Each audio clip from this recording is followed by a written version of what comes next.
asalaamaaleykum mbokki internet yi nga xam ne ñoo ñuy faral di suivre ci Ndondol Actu ak liggéey yu ko wër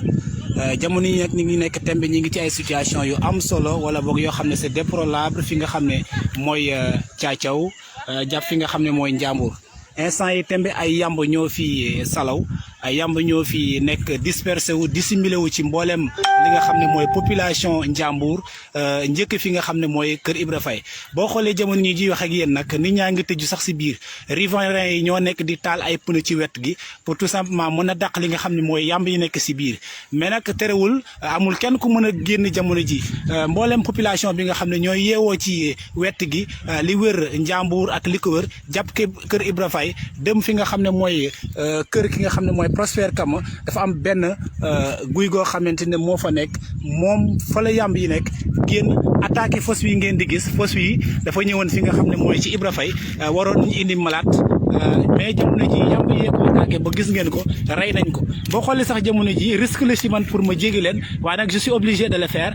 jamono ji nag situation bu am solo wala boog bu déplorable moom la ñu dund fi nga xam ne mooy Njàmbur jàpp Kër Ibra Faye laal kër gi nga xam ne mooy Prosper Kama Njàmbur ak li ko wër fi nga xam ne mooy Kër Ibra Faye kenn mënu fee nekk gis ngeen ñële ngeen di gis dañoo muuru ay nit la ñu jëlee Kër Ibra Faye ñoo nekk noonu ñu muur leen il faut ñu génne leen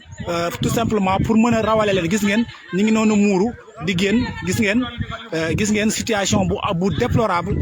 pour ñu sauver ñi nga xam ne ñoo nekk foofu il a fallu ñu jël benn couverture muur leen jéem leen a génne fi nga xam ne mooy kër gi muy situation boo xam ne c'est déplorable ñu ci woo askan wi nga xam ne ñoo ñu suivre képp koo xam ne am nga mutuwaay mën a woo li nga xam ne mooy sapeur pompier wala bépp disposition boo xam ne mën nañ ko mën a jël tout simplement ngir mën a sauver askan wi nga xam ne ñoo fii dund jamono ji ñi ngi lay ñaan nga taxawu ci instant yi gis ngeen fos waa ngi nii rey nañ fi fos boo xam ne dafa takki woon saret ñëwoon Kër Ibra Faye faju si amoon benn malade boo xam ne indi woon nañ ko fos waa ngi nii gis ngeen fos bi moo nekk nii dee na fos waa ngi nii dee na donc li rey fos nag bàyyiwul tout simplement li nga xam ne mooy nit donc nit ñi nag ñi ngi leen di rawale fu ne population bi di taal ay pneu boo xoolee fi mënuloo sax noyyi ci boppam mënuñu ko def parce que